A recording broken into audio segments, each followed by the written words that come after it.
जय हिंद दोस्तों, स्वागत है आप सभी का आपके अपने परिवार द लॉजिकल साइंस में। मैं हूं आलोक सिंह आतिश और आज के इस वीडियो सेशन में हम लोग बात करने वाले हैं ग्रुप डी साइंस न्यूमेरिकल के दूसरे क्लास की। जी हाँ दोस्तों, इससे पीछे के वीडियो सेशन में हम लोगों ने साइंस न्यूमेरिकल का पहला क्लास देखा था जहाँ पे मोशन एंड टाइम को डिस्कस करा था। दोस्तों आज के इस वीडियो सेशन में हम लोग फोर्स की बात करेंगे, बल की बात करेंगे, बल से संबंधित कुछ बेसिक जानकारी और फार्मूला को डिस्कस करेंगे और फिर इससे संबंधित न्यूमेरिकल क्वेश्चन को करेंगे जो कि आपके पिछले रेलवे ग्रुप डी एग्जाम में पूछे गए हैं। साथ ही आपकी जानकारी के लिए बताना चाहूँगा ये न्यूमेरिकल क्वेश्चन का PDF आपको कहाँ मिलेगी, ये हमारे टेलीग्राम ग्रुप से मिल जाएगी जिसका लिंक मैंने नीचे डिस्क्रिप्शन में डाल दिया है, आप वहाँ से जा करके ले सकते हैं। बहरहाल आइए अपने सेशन की शुरुआत करते हैं और देखते हैं एग्जाम रेलेवेंट क्या कुछ सीख पाते हैं। आइए दोस्तों, बल से संबंधित न्यूमेरिकल क्वेश्चन करने से पहले हम लोग इससे जुड़ी कुछ बेसिक जानकारी को समझ लेते हैं ताकि जब हम लोग न्यूमेरिकल क्वेश्चन करेंगे तो वो चीज़ आपको अच्छे से समझ में आए। मेरे मित्र, जब हम लोग बल की बात करते हैं तो सबसे पहला क्वेश्चन यही आता है कि सर बल क्या होता है। और नो डाउट आप सभी ने कई बार इसको याद करा होगा कि बल जो है एक भौतिक कारक है जो किसी वस्तु में लगकर उसकी स्थिति में परिवर्तन ला देता है या फिर परिवर्तन लाने की चेष्टा करता है। या आप सभी कहते हो कि सर बल जो है, फोर्स जो है वो खिंचाव या धक्का होता है जो वस्तु की स्थिति में परिवर्तन लाने के लिए क्या होता है, जिम्मेदार होता है। मेरे मित्र ध्यान में रखिएगा, बस एक छोटा सा बात आप अपने न्यूमेरिकल क्वेश्चन को सॉल्व करने के लिए कि बल जो है वो किसी भी वस्तु में गति का कारण बनता है। जब भी आपसे कोई ये पूछे कि what did you mean by force, तो आप क्या कहेंगे कि सर बल जो है वो किसी भी वस्तु में गति का कारण बनता है। अगर कोई वस्तु मोशन में है तो उस पर क्या लगा हुआ है सर, कुछ ना कुछ बाह्य बल लगा हुआ है। ध्यान में रखिएगा कि जो हम लोग बल के लिए परिभाषा पढ़ते हैं कि बल एक खिंचाव या धक्का है जो वस्तु की स्थिति में परिवर्तन ला देता है या फिर परिवर्तन लाने की चेष्टा करता है, तो बल का परिभाषा किस नियम से मिलता है आपको? बल का परिभाषा आपको किस नियम से मिलता है? आप सभी कहेंगे sir first law of motion से मिलता है। बल का परिभाषा आपको किस नियम से मिलता है? तो न्यूटन के फर्स्ट लॉ ऑफ मोशन से मिलता है। मेरे मित्र कहने की कोई ज़रूरत नहीं है, आप सबों को मालूम है कि बल के लिए फॉर्मूला क्या होता है। तो सर F = ma होता है। बल के लिए फॉर्मूला क्या होता है? F = ma होता है। जहाँ पे m क्या है तो आप सभी कहते हैं सर ये वस्तु का द्रव्यमान है, और a क्या है तो सर ये वस्तु का त्वरण है। और आप सभी ये भी कहते हैं कि सर ये जो इक्वेशन है यानी कि ये जो व्यंजक है बल के लिए, ये हम लोगों को कहाँ से मिलता है? तो सर न्यूटन के सेकेंड लॉ ऑफ मोशन से मिलता है। न्यूटन के सेकेंड लॉ ऑफ मोशन से हमको क्या मिलता है? बल के लिए व्यंजक मिलता है। और फर्स्ट लॉ ऑफ मोशन से हम लोगों को क्या मिलता है? तो सर बल के लिए परिभाषा मिलता है। मेरे मित्र ध्यान में रखिएगा कि बल जो है आपका ये कौन सी राशि है? तो सर बल जो है ये एक सदिश राशि है। क्या है सर? ये सदिश राशि है यानी कि वेक्टर क्वांटिटी है। और साथ ही साथ इसका SI यूनिट क्या होता है? तो आप सभी कहेंगे कि सर मास का SI यूनिट होता है kg, एक्सेलरेशन का होता है मीटर पर सेकेंड स्क्वायर, यानी कि kg मीटर पर सेकेंड स्क्वायर जो है वो बल का क्या है सर? SI यूनिट है। क्या है सर? बल का SI यूनिट है। आप सभी ध्यान में रखना कि kg मीटर पर सेकेंड स्क्वायर को ही हम लोग क्या बोलते हैं? तो सर इसी को हम लोग न्यूटन बोलते हैं। क्या बोलते हैं? न्यूटन। और इसको हम लोग n से रिप्रेजेंट करते हैं और हम लोग कहते भी हैं कि सर बल का SI यूनिट क्या होता है? न्यूटन होता है। तो आपको ये दोनों ही चीज़ याद रखना है, जैसा आपका ऑप्शन रहेगा वैसा आपको टिक करना है। अगर आपसे पूछे कि बल का निम्नलिखित में से ऐसा यूनिट है और आपका यूनिट kg मीटर पर सेकेंड स्क्वायर दिया हुआ रहे, न्यूटन की चर्चा ना किया जाए, तो आप इसको टिक करेंगे। और अगर आपसे ये पूछा जाए कि बल का ऐसा यूनिट है और आपके ऑप्शन में इसका चर्चा ना किया रहे और सिर्फ न्यूटन दिया हुआ रहे, तो आप न्यूटन को टिक कर देंगे। साथ ही साथ ध्यान में रखिएगा कि बल का CGS यूनिट क्या होता है? बल का CGS यूनिट क्या होता है? आप सभी कहेंगे सर बल का CGS यूनिट डाइन होता है। और आपके एग्जाम में कभी कभी ये पूछ लिया जाता है कि ये बताओ कि 1 न्यूटन इक्वल टू कितना डाइन होता है? 1 न्यूटन इक्वल टू कितना डाइन होता है? आप सभी कहेंगे सर 10⁵ डाइन होता है। 1 न्यूटन में कितना डाइन होता है? तो सर 10⁵ डाइन होता है। मेरे मित्र ध्यान में रखिएगा कि आपके एग्जाम में कभी कभी ऐसा क्वेश्चन भी पूछा जाता है और वहाँ पे बल ही निकालना होता है, लेकिन जो क्वेश्चन रहता है उसमें दिया हुआ रहता है कि किसी वस्तु का संवेग में परिवर्तन इतना हो रहा है और संवेग में परिवर्तन होने के लिए इतना समय लग रहा है। आप सभी कहेंगे सर कोई दिक्कत नहीं है, न्यूटन का सेकेंड लॉ भी तो कहता है कि किसी वस्तु के संवेग में परिवर्तन की दर उस वस्तु पर लगे बल के समानुपाती होती है और यह परिवर्तन बल की दिशा में होती है। तो भाई मेरे मेरे न्यूटन के सेकेंड लॉ से आप बल के लिए एक और फार्मूला लिख सकते हो। क्या लिख सकते हो? तो आप सभी बार बार कहते हो कि संवेग में परिवर्तन की दर को क्या कहा जाता है? बल कहा जाता है। तो भाई मेरे मान लो कि आपका पहला संवेग P1 है और दूसरा संवेग आपका P2 है। पहला संवेग P1 है, संवेग को हम लोग P से रिप्रेजेंट करते हैं और संवेग इक्वल टू क्या फॉर्मूला होता है? mv होता है। जब हम लोग संवेग डिस्कस करेंगे वहां पे हम लोग अच्छे से कर लेंगे। अभी आप इतना समझेंगे कि पहला संवेग P1 है, दूसरा संवेग क्या है सर? P2 है। आप क्या कह रहे हैं कि संवेग में परिवर्तन, तो भाई मेरे संवेग में जब परिवर्तन होगा इसका मतलब क्या होगा? P2 माइनस P1 होगा, P2 माइनस P1 होगा। फिर क्या कह रहे हैं? संवेग में परिवर्तन की दर को बल कहा जाता है। जब भी आप दर की बात करते हैं तो आप क्या कहते हैं सर? समय से डिवाइड करते हैं, यानी कि P2 माइनस P1 बटा T इक्वल टू क्या हो जाएगा सर? F हो जाएगा। और ये भी आपके लिए एक इंपॉर्टेंट फार्मूला हो जाता है और इस फार्मूला से संबंधित भी न्यूमेरिकल क्वेश्चन आपको ग्रुप डी एग्जाम में देखने को मिलते हैं। तो आप सभी याद रखेंगे। क्या याद रखेंगे? तो संवेग के पद में बल, संवेग के पद में बल। जब भी आपके क्वेश्चन में संवेग का चर्चा किया जाएगा और आपसे बल निकालने के लिए पूछा जाएगा तो आप क्या कहेंगे? आप कहेंगे सर P2 माइनस P1 बटा T इक्वल टू क्या होता है? F होता है। या अगर वस्तु का द्रव्यमान और त्वरण दिया हुआ रहेगा तो आप इस फॉर्मूला से कैलकुलेट करेंगे।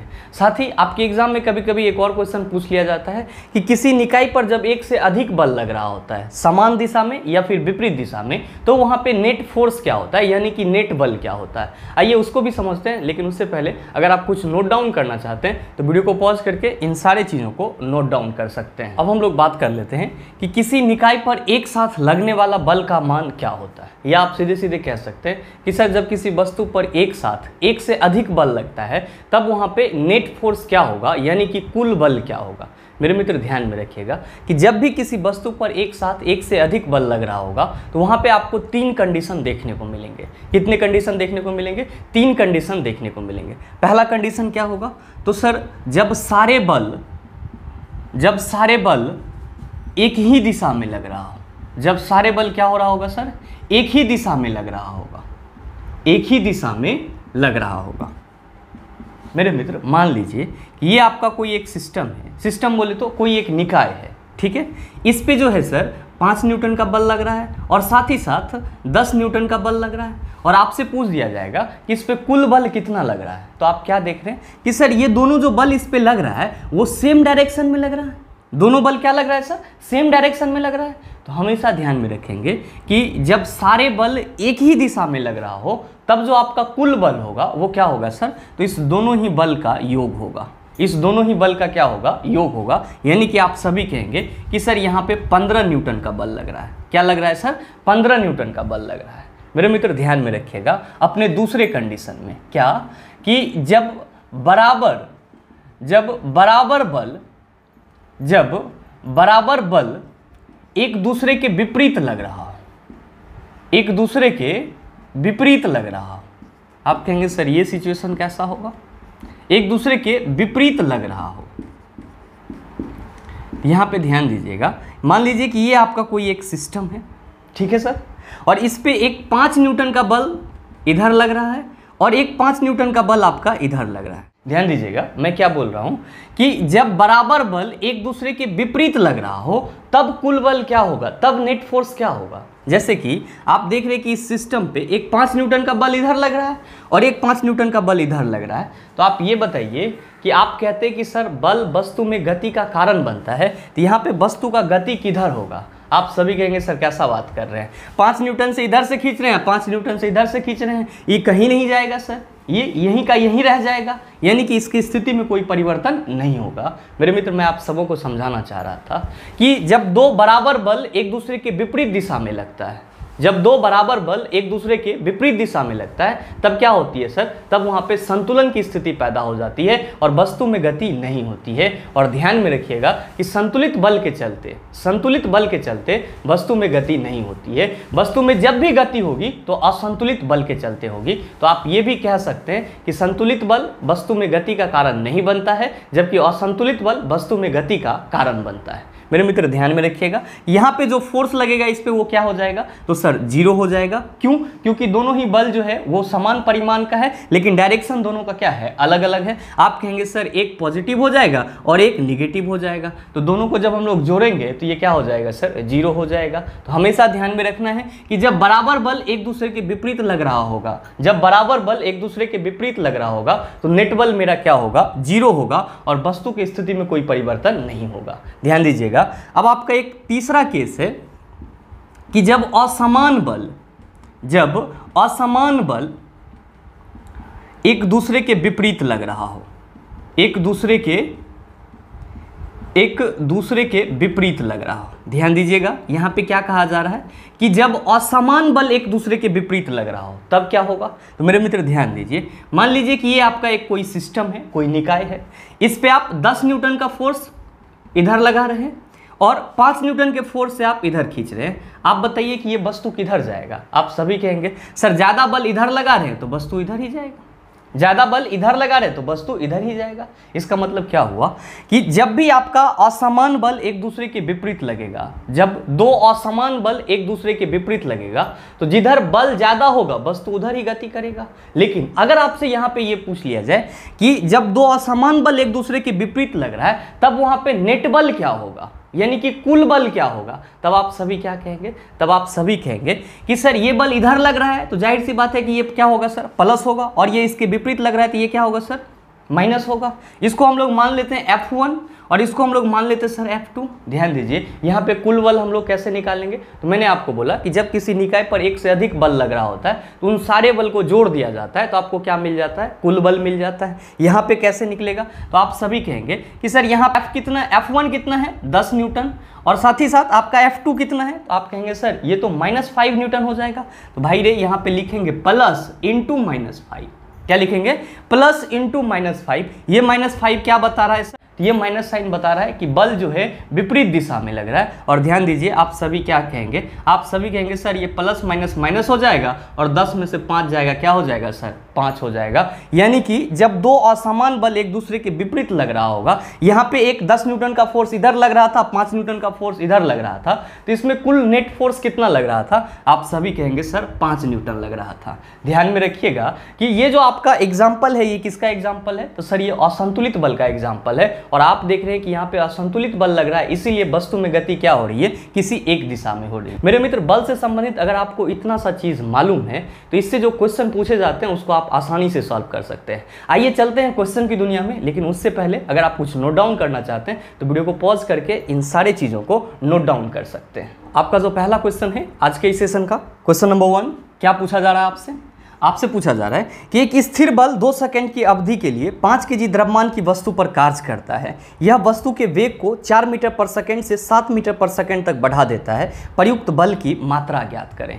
आपसे क्वेश्चन पूछा जा रहा है कि कोई 5 केजी का ऑब्जेक्ट है, कोई 5 केजी का ऑब्जेक्ट है और इस ऑब्जेक्ट पे कोई स्थिर बल F लग रहा है, इस ऑब्जेक्ट पे कोई स्थिर बल F लग रहा है और कितने देर के लिए लग रहा है सर, तो 2 सेकंड के लिए लग रहा है। कितने देर के लिए, 2 सेकंड के लिए। जैसे ही इस वस्तु पर ये F बल लग रहा है, वस्तु का जो वेग है वो 4 मीटर पर सेकंड से कितना हो जा रहा है सर, तो 7 मीटर पर सेकंड हो जा रहा है। आपसे ये पूछा जा रहा है कि इस वस्तु पर कितना बल लग रहा है। आप सभी कहेंगे कि सर हम लोगों ने अभी जस्ट पढ़ा है कि F इक्वल टू क्या होता है, ma होता है। हमको इस क्वेश्चन में वस्तु का द्रव्यमान तो मालूम है लेकिन ये हमको पता ही नहीं है, त्वरण तो दिया ही नहीं है। अब ये कैसे बनेगा मेरे मित्र, आसानी से बनेगा। और अगर त्वरण नहीं दिया हुआ है तो हम लोग क्या करेंगे, निकाल लेंगे। थोड़ा सा समझिएगा, यहाँ पे क्वेश्चन में कहा जा रहा है कि कोई 5 केजी का ऑब्जेक्ट है और इस पे कोई एक स्थिर बल 2 सेकंड के लिए कार्य करता है, तब इसका वेग क्या हो जाता है, 4 मीटर पर सेकंड से 7 मीटर पर सेकंड हो जाता है। यानी कि इसका पहलुका वेग क्या था,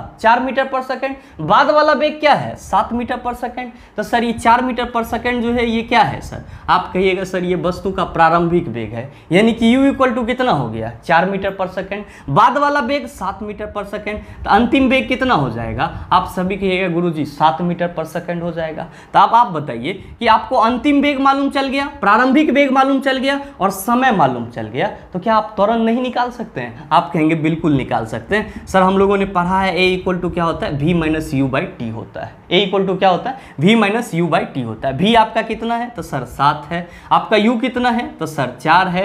और समय कितना लग रहा है, तो सर 2 सेकंड लग रहा है। तो सर ये 7 में से 4 जाएगा तो कितना हो जाएगा, 3/2। जब आप कैंसिल करेंगे तो आप सभी कहेंगे सर यहाँ पे जो एक्सीलरेशन होगा वो कितना हो जाएगा, सर 1.5 मीटर पर सेकंड स्क्वायर का हो जाएगा। आपसे पूछा जा रहा है कि इस पे बल कितना लगेगा, आप कहिएगा सर F इक्वल टू हो जाएगा, वस्तु का द्रव्यमान दिया हुआ है 5 kg, हमने त्वरण निकाला सर 1.5 मीटर पर सेकंड स्क्वायर। जब यहाँ से पॉइंट हटाएंगे तो नीचे एक 0 आ जाएगा और ये 5 दूना कितना हो जाएगा, 10। और जब इसको कैंसिल करेंगे तो 7.5 दूना कितना हो जाता है, 15। यानी कि वस्तु पर कितना न्यूटन का बल लग रहा है, आप सभी कहेंगे सर 7.5 न्यूटन का बल लग रहा है। सही आंसर क्या हो जाएगा, आप कहेंगे option number C is the right answer of this question.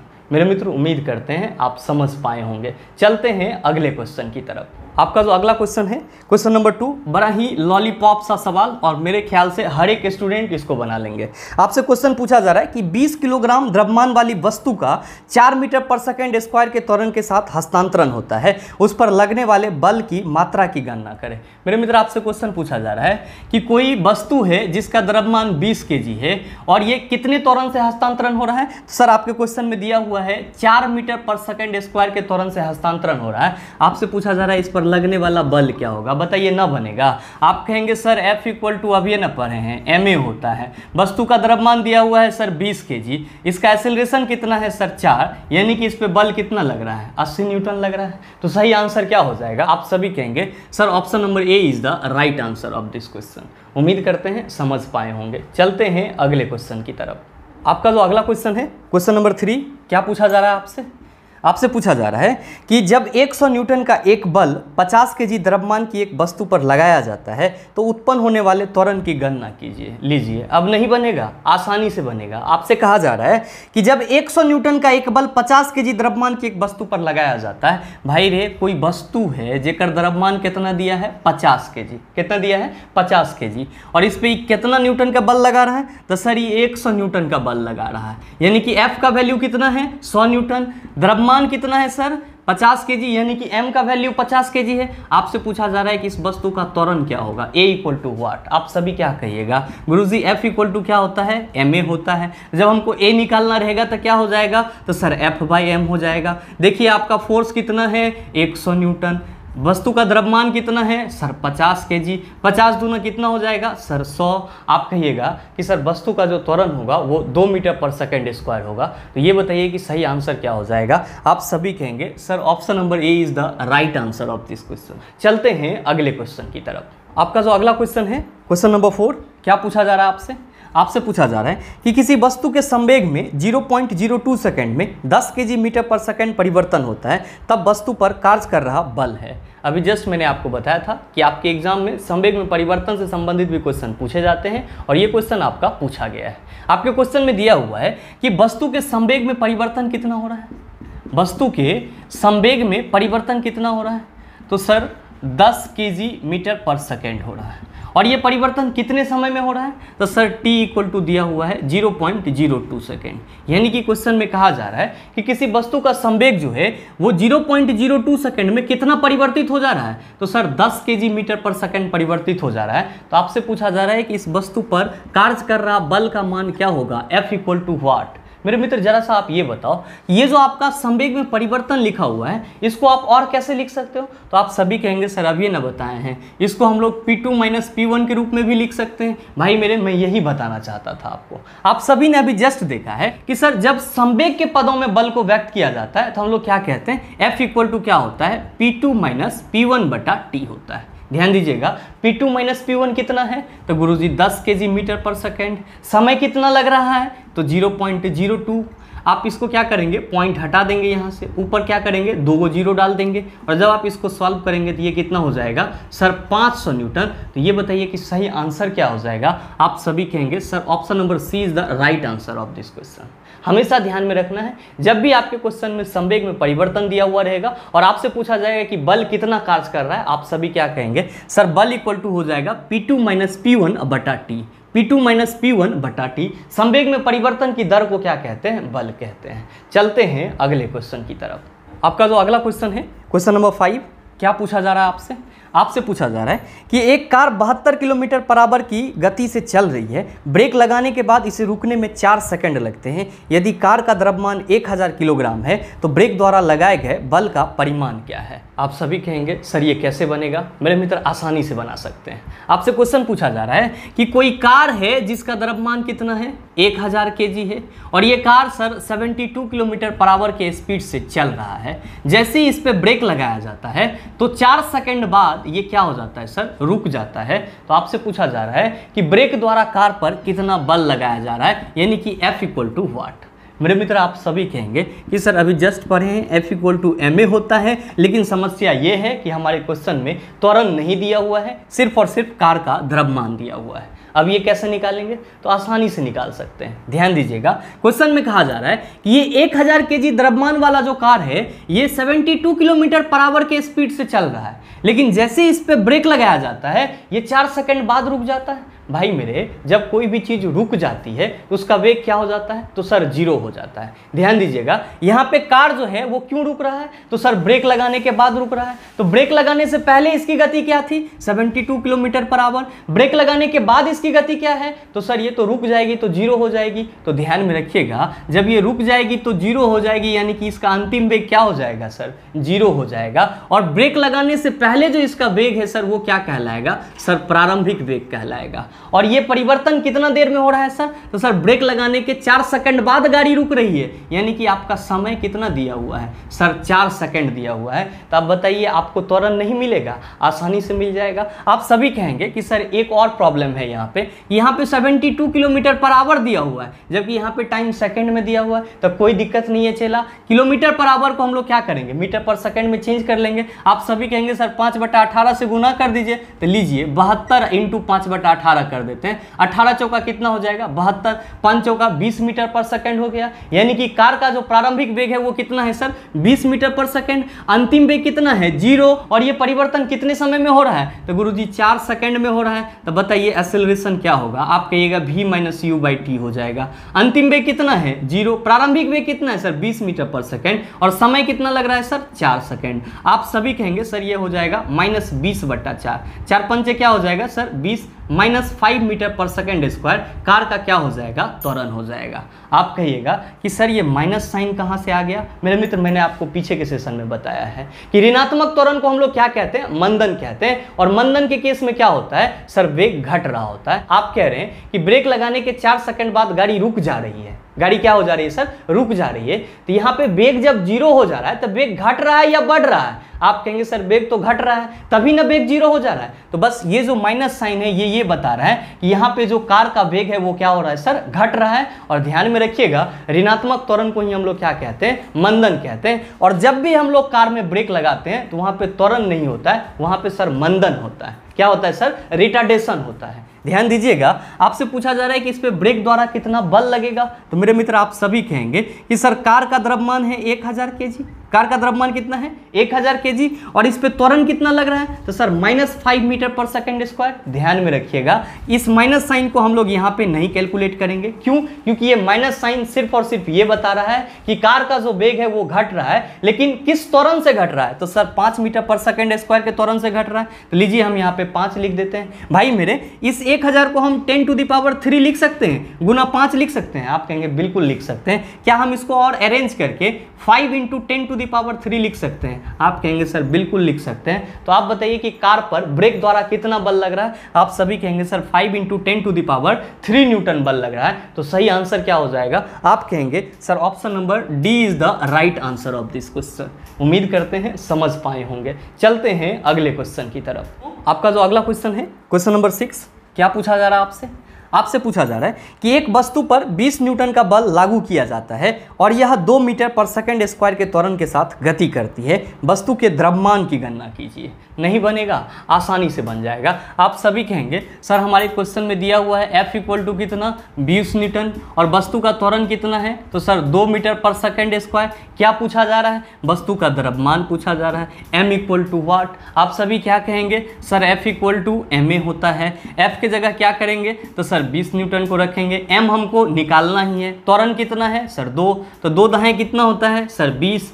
तो वस्तु का द्रव्यमान कितना हो जाएगा 10 kg। आप ये बताइए कि सही आंसर क्या हो जाएगा। आप सभी कहेंगे sir option number D is the right answer of this question. मेरे मित्र, अगर आपको बल का एक बेसिक कंसेप्ट मालूम है तो मेरे ख्याल से इससे जो भी क्वेश्चन पूछे जाते हैं उसको आप बिना बल लगाए बना सकते हैं। चलते हैं अगले क्वेश्चन की तरफ। आपका जो अगला क्वेश्चन है क्वेश्चन नंबर 7, क्या पूछा जा रहा है आपसे पूछा जा रहा है कि जब दो समान बल किसी पिंड पर एक दूसरे की विरुद्ध दिशा में प्रयुक्त होते हैं तो पिंड पर प्रयुक्त होने वाले कुल बल डैश होगा। आपका ऑप्शन दिया हुआ है 2 गुना, दूसरा ऑप्शन है 4 गुना, तीसरा ऑप्शन है 3 गुना और चौथा ऑप्शन है 0। क्या होगा इसका आंसर। मेरे मित्र, मैंने आप सबों को सेशन के शुरुआत में ही बताया था कि जब दो समान बल एक दूसरे के अपोजिट डायरेक्शन में लगता है, जब दो समान बल एक दूसरे के अपोजिट डायरेक्शन में लगता है, यानी कि 5 न्यूटन का बल इधर भी लग रहा है और 5 न्यूटन का बल क्या लग रहा है सर, इधर भी लग रहा है, तो आप देख रहे हैं कि दोनों ही बल का परिमाण समान है लेकिन दिशा क्या है सर, विपरीत है।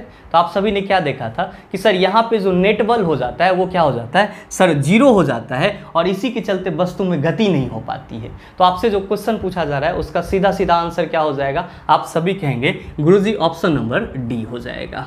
उम्मीद करते हैं आप समझ पाए होंगे। चलते हैं अगले क्वेश्चन की तरफ। आपका जो अगला क्वेश्चन है क्वेश्चन नंबर 8, क्या पूछा जा रहा है आपसे पूछा जा रहा है कि 1 kg के द्रव्यमान वाली एक वस्तु पूर्व की ओर 2 मीटर पर सेकंड के एक समान वेग के साथ गतिमान है। इस पर उत्तर की ओर 1.5 न्यूटन का बल लगाया जाता है। 2 सेकंड के बाद वस्तु के विस्थापन का मान ज्ञात कीजिए। मेरे मित्र, आपके इस क्वेश्चन में F = ma भी लगेगा और साथ ही साथ इक्वेशन ऑफ मोशन का भी यूज होगा। आपसे क्वेश्चन पूछा जा रहा है कि 1 kg के द्रव्यमान वाली एक वस्तु पूर्व की ओर 2 मीटर पर सेकंड के एक समान वेग के साथ गतिमान है। मान लीजिए ये आपका कोई ऑब्जेक्ट है जिसका द्रव्यमान कितना है 1 kg और ये पूर्व दिशा की ओर कितना वेग से गतिमान है सर, तो 2 मीटर पर सेकंड के वेग से गतिमान है और इसी वस्तु पर उत्तर दिशा की ओर 1.5 न्यूटन का बल लग रहा है, यानी कि उत्तर आपका ग्राफ में ऊपर की ओर होता है, उत्तर दिशा की ओर इस पे क्या लग रहा है सर, 1.5 न्यूटन का बल लग रहा है। तो आपसे ये पूछा जा रहा है कि 2 सेकंड के बाद वस्तु के विस्थापन का मान क्या होगा, यानी कि टाइम जो है वो दिया हुआ है 2 सेकंड और आपसे पूछा जा रहा है कि वस्तु के विस्थापन का मान क्या होगा। आप सबों को मालूम है कि विस्थापन भी क्या होता है, तय की गई दूरी ही होता है। तो आपसे ये पूछा जा रहा है सीधे सीधे कि s का वैल्यू क्या होगा। अब आप सभी कंफ्यूज कर रहे होंगे कि सर ये सवाल कैसे बनेगा। मेरे मित्र, आसानी से बना सकते हैं। आप सबों ने देखा है कि गति का जो आपका दूसरा समीकरण होता है उसमें s = क्या फार्मूला होता है, तो आप कहते हैं सर ut + ½ फार्मूला होता है। क्या होता है, ut + ½ फार्मूला होता है और हमको यही s निकालना भी है। तो आपको क्या चाहिए इसको निकालने के लिए, तो सर प्रारंभिक वेग चाहिए और त्वरण चाहिए, जबकि समय का तो चर्चा यहाँ पे किया ही गया है। आप सभी कहेंगे कि सर ये कैसे पता चलेगा। मेरे मित्र ध्यान दीजिए, क्वेश्चन में कहा जा रहा है कि 1 kg का कोई वस्तु है और ये पूर्व दिशा की ओर 2 मीटर पर सेकंड के वेग से गतिमान है, पूर्व दिशा की ओर 2 मीटर पर सेकंड के वेग से गतिमान है, यानी कि इसका जो पहले वाला वेग है वो क्या है सर, 2 मीटर पर सेकंड। तो ये वस्तु का क्या हो जाएगा सर, प्रारंभिक वेग हो जाएगा। फिर कहा जा रहा है कि इस पे उत्तर दिशा की ओर क्या लग रहा है सर, 1.5 न्यूटन का बल लग रहा है। तो तब जो ये विस्थापित होगा तो सर वो विस्थापन का मान क्या होगा। आप सभी कहेंगे कि सर एक चीज तो हमको पता चल गया कि वस्तु का जो प्रारंभिक वेग है वो कितना है, 2 मीटर पर सेकंड है। अब हमको क्या पता करना है, त्वरण पता करना है। तो यहाँ पे F कितना लग रहा है सर, 1.5 न्यूटन का, और वस्तु का द्रव्यमान कितना है सर, 1 kg। तो हम यहाँ पे F = ma से क्या कर सकते हैं, वस्तु का त्वरण निकाल सकते हैं। मेरे मित्र, आप सभी कहेंगे कि सर ये हो जाएगा, F का वैल्यू है 1.5 न्यूटन, तो 1.5 कितना हो जाएगा, वस्तु का द्रव्यमान 1 kg है और हमको एक्सेलरेशन निकालना है। तो A हो जाएगा 1.5 मीटर पर सेकंड स्क्वायर, यानी कि वस्तु का त्वरण कितना होगा, तो सर 1.5 मीटर पर सेकंड स्क्वायर हो जाएगा। अब आप देखिए कि आपको क्या सब मिल गया, तो सर प्रारंभिक वेग भी मिल गया, त्वरण भी मिल गया और समय भी मिल गया। क्या पूछा जा रहा है, विस्थापन का मान क्या होगा, तो ना बनेगा, आसानी से बन जाएगा। आप सभी कहेंगे सर S = हो जाएगा, क्योंकि वस्तु का प्रारंभिक वेग कितना है, 2 मीटर पर सेकंड, समय कितना लग रहा है, तो सर 2 सेकंड, अब प्लस हाफ आपका एक्सेलरेशन कितना है सर, 1.5 मीटर पर सेकंड स्क्वायर। तो यहाँ पे लीजिए 1.5 लिख देते हैं सर, और आपका समय फिर क्या हो जाएगा, स्क्वायर हो जाएगा, तो 2 × 2 हो जाएगा। लीजिए इस 2 से ये 2 सेटल हो जाएगा और ये आपका क्या हो जाएगा, 2 × 2 = 4, ये हो जाएगा 1.5 × 2 = 3, 4 + 3 = कितना हो जाएगा सर, 7 मीटर। यानी कि जो 1 kg का वस्तु पूर्व दिशा की ओर 2 मीटर पर सेकंड के वेग से गतिमान था और उस पर उत्तर दिशा की ओर जो 1.5 न्यूटन का बल लग रहा था, तो इस 1.5 न्यूटन के बल लगने से ये वस्तु कितना विस्थापन तय करेगी? तो सर 7 मीटर का विस्थापन तय करेगी। सही आंसर क्या हो जाएगा? आप सभी कहेंगे sir option number A is the right answer of this question. उम्मीद करते हैं समझ पाए होंगे। चलते हैं अगले क्वेश्चन की तरफ। तो आपका जो अगला क्वेश्चन है, क्वेश्चन नंबर 9, क्या पूछा जा रहा है आपसे? आपसे पूछा जा रहा है कि 12 ग्राम द्रव्यमान की एक गोली को एक राइफल से दागा जाता है। गोली इसके बैरल से होकर जाने में कुल 0.006 सेकंड का समय लेती है और इसे 300 मीटर पर सेकंड के वेग से छोड़ती है। राइफल द्वारा गोली पर आरोपित बल क्या है? आप सभी कहेंगे सर ये चीज़ कैसे बनेगा? आसानी से बना सकते हैं। ध्यान दीजिए, आपके क्वेश्चन में कहा जा रहा है किसी राइफल से गोली छोड़ा जा रहा है। किसी राइफल से क्या हो जा रहा है? गोली छोड़ा जा रहा है। मेरे मित्र मान लीजिए कि ये आपका कोई राइफल है, ठीक है, ये क्या है सर? राइफल है और इससे गोली छोड़ा जा रहा है। और गोली कहाँ पे है सर? तो इसके राइफल के बैरल में। और इस गोली का द्रव्यमान कितना है? तो सर 12 ग्राम है।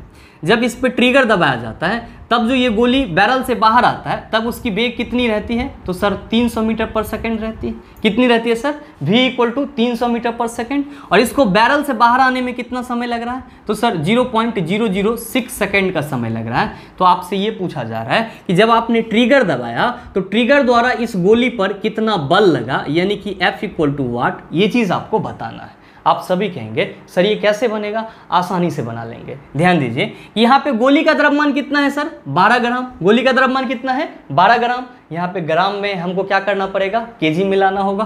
तो ध्यान दीजिएगा, जब हम लोग ग्राम को केजी में बदलते हैं तो 1000 से डिवाइड कर देते हैं। आप कहेंगे सर ये हो जाएगा 0.012 केजी। मेरे मित्र आपसे क्वेश्चन क्या पूछा जा रहा है कि बंदूक द्वारा गोली पर आरोपित बल क्या है? ध्यान दीजिए, जब ट्रिगर दबाया जाता है तो इस गोली को बैरल से पार होने में 0.006 सेकंड का समय लगता है। और जब ये बैरल से पार होता है तब इसकी वेग कितनी होती है? 300 मीटर पर सेकंड की होती है। जरा सा आप ये बताओ कि यहाँ से जो गोली चलना स्टार्ट करा होगा तो क्या उस वक्त भी इसकी वेग 300 मीटर पर सेकंड रही होगी? आप कहेंगे बिल्कुल नहीं सर, जैसे ही ट्रिगर दबाए होंगे तो ये 0 से स्टार्ट करा होगा और बैरल से बाहर निकलते निकलते इसकी वेग कितनी हो गई होगी? 300 मीटर पर सेकंड। यानी कि जो गोली का प्रारंभिक वेग होगा वो क्या होगा सर? तो सर 0 होगा।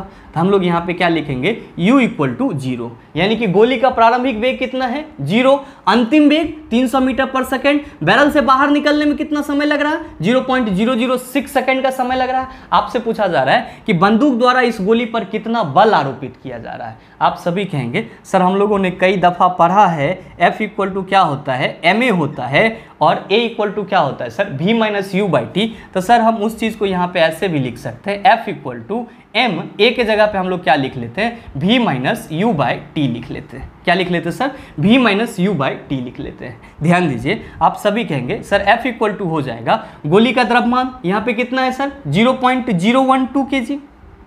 0.012 kg इंटू क्या हो जाएगा? तो आपका अंतिम वेग कितना है सर? 300 मीटर पर सेकंड। आप कह रहे सर प्रारंभिक वेग 0 हो जाता है, तो ये हो जाएगा 300 - 0। अब बटा आपका समय कितना है सर? तो सर समय इसको 0.006 सेकंड लग रहा है, यानी कि 0.006 आपका क्या हो जाएगा? यहाँ पे चला आएगा।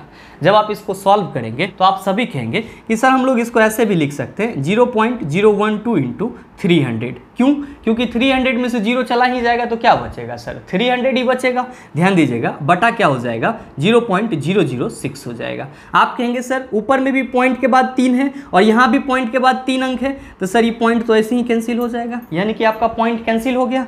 अब आप कहेंगे कि सर 6 दूना 12 हो जाएगा और 3 दूना क्या हो जाएगा सर? 600। यानी कि बंदूक के द्वारा गोली पर कितना न्यूटन का बल लग रहा है? आप सभी कहेंगे सर 600 न्यूटन का बल लग रहा है। तो सही आंसर क्या हो जाएगा? आप कहेंगे sir option number D is the right answer of this question. उम्मीद करते हैं समझ पाए होंगे। चलते हैं अगले क्वेश्चन की तरफ। आपका जो अगला क्वेश्चन है, क्वेश्चन नंबर 10, आपसे क्या पूछा जा रहा है? आपसे पूछा जा रहा है कि 100 केजी द्रव्यमान वाली एक वस्तु को 6 सेकंड में 5 मीटर पर सेकंड से 17 मीटर पर सेकंड के वेग से एक समान रूप से त्वरित किया जाता है। वस्तु पर लगाए गए बल का परिमाण डैश है। मेरे मित्र ये क्वेश्चन आप सबों के लिए होमवर्क में छोड़ता हूं और आप सभी इसको सॉल्व करके नीचे कमेंट में जरूर बताएंगे कि इस क्वेश्चन का आंसर क्या होगा। साथ ही उम्मीद करते हैं यहाँ तक के जितने भी क्वेश्चन थे आप उसको आसानी से समझ पाए होंगे और ये जो बल का टॉपिक है ये भी आपके माइंड में आसानी से चला गया होगा। और अब आप बल से संबंधित क्वेश्चन जो होगा उस पर आप बल लगाने का कोशिश नहीं करेंगे, आप सभी उसको आराम से अपने माइंड में सॉल्व कर लेंगे। साथ ही उम्मीद ये भी करते हैं ये वीडियो आपको अच्छा लगा होगा। अगर आपको वीडियो अच्छा लगा तो वीडियो को लाइक कीजिए। कीजिएगा, ज़्यादा से ज़्यादा शेयर कीजिएगा और चैनल पे नए हैं तो सब्सक्राइब करके बेल आइकन दबा लीजिएगा ताकि इस तरह के एग्जाम रेलेवेंट वीडियो का नोटिफिकेशन सबसे पहले आपके पास पहुंचे और आप उसका भरपूर फायदा उठा पाओ। मिलते हैं फिर अगले सेशन में, तब तक के लिए best of luck. Thank you, have a nice day.